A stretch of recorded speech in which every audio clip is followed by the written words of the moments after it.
Hello बच्चों, आज हम शुरू करते हैं फिजिक्स का अपना नया चैप्टर क्लास 9 में ग्रेविटेशन।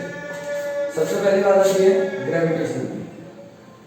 सबसे पहले अगर मैं बात करूँ वो है ग्रेविटी। ग्रेविटी क्या होती है? देखो, ग्रेविटी एक वो फोर्स ऑफ अट्रैक्शन होती है जिसकी वजह से कोई भी एक ऑब्जेक्ट अर्थ के सेंटर की तरफ अट्रैक्ट होता है। मेरे हाथ में मार्कर है, मैंने मार्कर को पकड़ा और ऐसे छोड़ दिया, ये नीचे की तरफ ही क्यों गया? Only because of gravity. तो ग्रेविटी क्या होगी? ग्रेविटी वो फोर्स ऑफ अट्रैक्शन हो गई जिसकी वजह से कोई भी एक ऑब्जेक्ट अर्थ के सेंटर की तरफ अट्रैक्ट होता है। उस चीज को हम या उस फोर्स को हम लोग क्या बोलते हैं? ग्रेविटी बोलते हैं, है ना। तो देखो यहाँ पर एक सबसे पहली बात आती है हमारी यूनिवर्सल लॉ ऑफ ग्रेविटेशन। देखो, यूनिवर्सल लॉ ऑफ ग्रेविटेशन क्या होता है?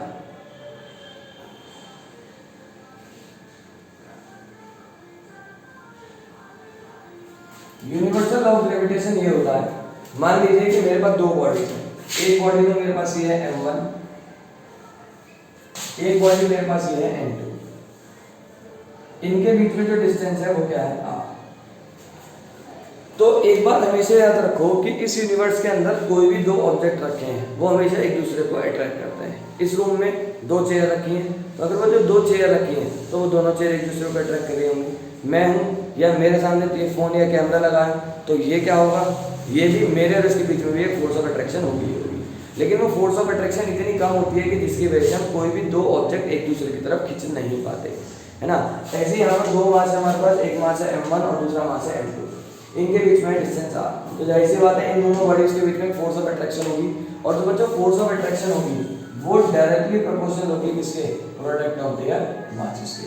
यानी कि F डायरेक्टली प्रोपोर्शनल होगा m1 into m2 के, और जो F होगा वो इनवर्सली प्रोपोर्शनल होगा 1/r² के। यानी कि इनके बीच में जो डिस्टेंस है उसका स्क्वायर कर दीजिए, उसके इनवर्सली प्रोपोर्शनल होगा। यानी कि इसका मतलब क्या हुआ? इसका मतलब ये हुआ कि आप इनके बीच में जो डिस्टेंस है उसको बढ़ाते जाइए, फोर्स कम होती चली जाएगी, और इनके मासेस को बढ़ाते जाइए, फोर्स बढ़ती चली जाएगी। यानी कि डायरेक्टली प्रोपोर्शनल का मतलब क्या होता है? डायरेक्टली प्रोपोर्शनल का मतलब ये होता है कि अगर हमारे पास दो चीजें, मान लीजिए एक ये और एक ये, अगर मैंने इसको इंक्रीज किया तो ये भी इंक्रीज होगा। और इनवर्सली प्रोपोर्शनल का मतलब क्या? कि अगर मैंने इसको डिक्रीज किया तो ये इंक्रीज होगा, और अगर इसको डिक्रीज किया तो ये इंक्रीज होगा। ये मतलब होता है डायरेक्टली प्रोपोर्शनल और इनवर्सली प्रोपोर्शनल का, है ना। तो ऐसे यहाँ पर जो फोर्स होती है वो डायरेक्टली प्रोपोर्शनल होती है प्रोडक्ट ऑफ देयर मासेस के, एंड इनवर्सली प्रोपोर्शनल होती है square of distance between them के। अगर मैंने इन दोनों को कंबाइन किया तो कंबाइन करके बनता है F is proportional to m1 m2 upon r²। अब बच्चों एक बात हमेशा याद रखना, जब भी ये प्रोपोर्शन का साइन हटता है तो यहाँ पर कांस्टेंट आता है। क्या आता है? कांस्टेंट। यहाँ पर क्या आएगा? F is equal to constant आएगा g m1 m2 upon r²। जहां पर सारी चीजें मैं यहां पर लिख देता हूं कि F का मतलब क्या है? फोर्स। m1 और m2 का मतलब है mass of bodies. r distance between two bodies, और ये आपका g क्या होता है? ग्रेविटेशन कांस्टेंट होता है।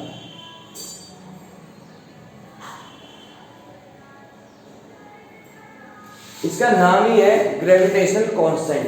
कांस्टेंट क्या होता है? कांस्टेंट वो होता है जिसकी वैल्यू फिक्स रहती है, इसकी वैल्यू को हम कभी भी चेंज नहीं कर सकते। अगर मैं ग्रेविटेशनल की कांस्टेंट की बात करूं तो इसकी जो वैल्यू होती है वो होती है g is equal to 6.67 into 10 की पावर -11 न्यूटन मीटर स्क्वायर पर किलोग्राम स्क्वायर। ये इसकी वैल्यू होती है जो आप लोगों को याद करनी है। क्या होती है? g is equal to 6.67 into 10 की पावर -11 न्यूटन मीटर स्क्वायर पर किलोग्राम स्क्वायर।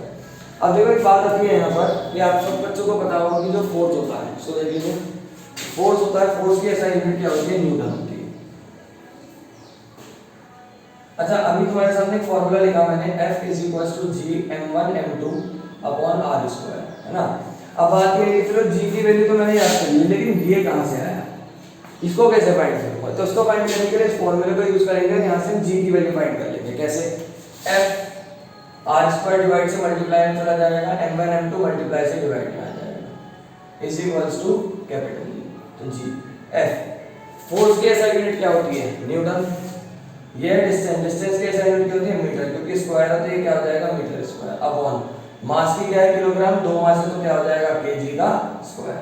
यानी कि बन जाएगा g nm² पर किलोग्राम स्क्वायर। पर का मतलब अपॉन होता है, या फिर इसको दूसरे तरीके से हम क्या लिख सकते हैं, nm स्क्वायर किलोग्राम की पावर -2। 8 क्लास में किया था ना, अगर 1/x की पावर 2 लिखा है तो इसको x की पावर -2 लिख लेते थे, वही चीज यहाँ पर है ना। किलोग्राम स्क्वायर डिवाइड में था, डिवाइड से न्यूमरेटर में, यानी कि डिनोमिनेटर से न्यूमरेटर में जाएगा तो पावर का साइन चेंज हो जाएगा, यानी कि क्या बन जाएगा, -2 बन जाएगा।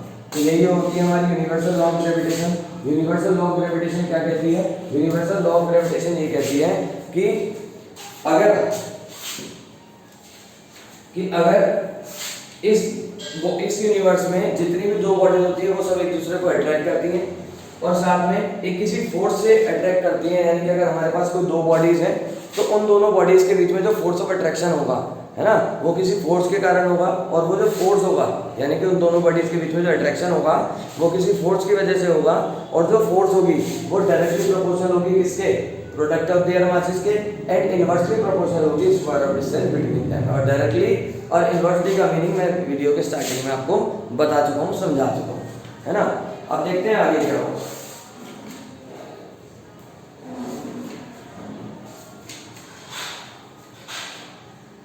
यूनिट मैंने आपको बता दी है कि यूनिट क्या होती है, इसके दोबारा बता देता हूं मैं। कैपिटल जी की एसआई यूनिट होती है न्यूटन मीटर स्क्वायर पर किलोग्राम स्क्वायर, या फिर और न्यूटन मीटर स्क्वायर और किलोग्राम की पावर -2। वैल्यू मैं आपको बता चुका हूं क्या होती है, 6.67 × 10 की पावर -11। यूनिट मैंने बताई है, या तो ये लगा लीजिए या फिर ये वाली लगा लीजिए। Thank you.